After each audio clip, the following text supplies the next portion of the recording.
வணக்கம் நண்பர்களே. இந்த காலை வேளையிலே உங்களை சந்திப்பதில் நான் பெருமகிழ்ச்சி அடைகின்றேன். நண்பர்களே, இன்று நாம் பார்க்க இருக்கின்ற இந்த கரண்ட் அஃபேர்ஸ் நடப்பு நிகழ்வுகளானது நம்மளுடைய MEG-TNPSC அகாடமியிலிருந்து வழங்கப்படுகிறது. நண்பர்களே, இன்று பார்ப்போம் பாருங்கள்.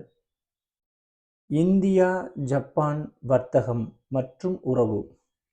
இந்தியாவிற்கும் ஜப்பானுக்கும் இடையில் எப்படி வர்த்தகம் மற்றும் உறவு இருக்கின்றது என்று பார்க்கலாம். நண்பர்களே, வளர்ச்சியில் பெரும் பங்கு. யாருடைய வளர்ச்சியில் பெரும் பங்கு? இந்தியாவின் வளர்ச்சியில் பெரும் பங்கு ஜப்பான் வகிக்கின்றது.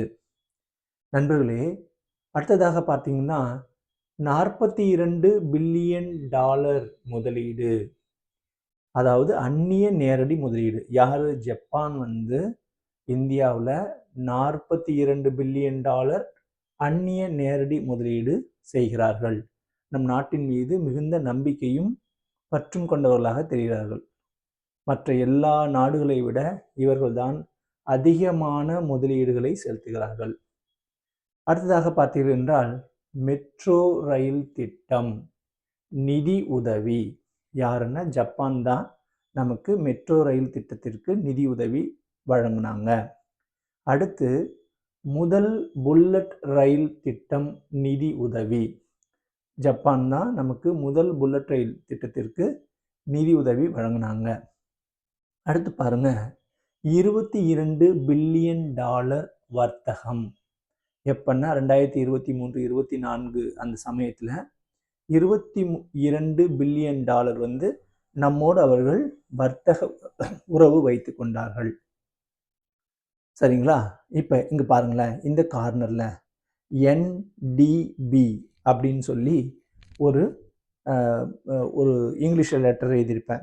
அதுக்கடுத்து பாருங்கள் AIB அப்படின்னு ஒரு லெட்டர் எழுதியிருப்பேன்.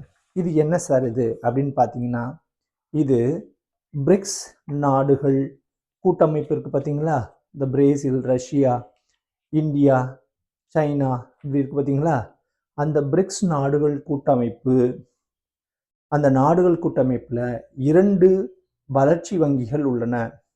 ஒன்று NDB, அது ஒன்றும் இல்லைங்க, புதிய வளர்ச்சி வங்கி. சரிங்களா?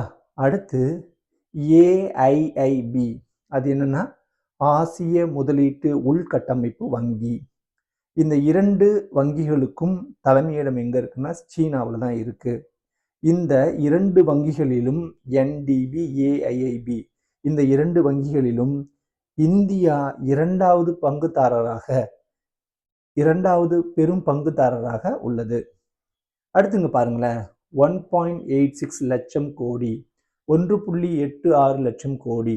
இந்த ஞாபகம், இந்த 1.86 லட்சம் கோடின்ற ஒரு லெட்டர் வந்தாவே நீங்கள் ஒரு ஞாபகத்தில் வச்சுக்கணும். அது எதை குறிக்கும்னா GST. அது ஒரு அப்ராக்சிமேட்டாக நமக்கு அந்த GST, நம்ம நாட்டில் GST வரி வசூலிக்கிறாங்க பார்த்தீங்களா, அதை குறிக்கும். இது மேலே ஏறலாம் இறங்கலாம், அதாவது வேல்யூஸ் அதிகமாகலாம், அதிகம்தான் ஆகுது, குறையறது இல்லை. ஏன்னா இப்போ GST நம்ம நாட்டில் ரொம்ப சிறப்பாக எடுத்துக்கிட்டு வராங்க. அடுத்து பாருங்க, ரூபாய் 5956 கோடி. ஒன்றும் இல்லைங்க, ரூபாய் 5956 கோடின்றது RBI என்ன சொல்லுதுன்னா, ரூபாய் 2000 நோட்டுகள் தடை பண்ணாங்க பார்த்தீங்களா, அந்த ரூபாய் 2000 நோட்டில் இத்தனாயிரம், அதாவது ரூபாய் 5956 கோடி திரும்ப வரவில்லை என்று சொல்கிறார்கள். அடுத்து பார்த்தீங்கன்னா 13வது கிரிக்கெட் உலகக்கோப்பை மகளிர் போட்டி. 13வது உலகக்கோப்பை கிரிக்கெட் மகளிர் போட்டியில் எங்கெங்க நடந்ததுன்னா இந்தியா மற்றும் இலங்கையில் நடைபெற்றது. இந்த போட்டி 2025ஆம் ஆண்டு நடைபெற்றது. இந்த போட்டியில் வெற்றி பெற்றது நம் இந்திய அணி. சரிங்களா? அதுக்கடுத்து 100% செமிகண்டக்டர்.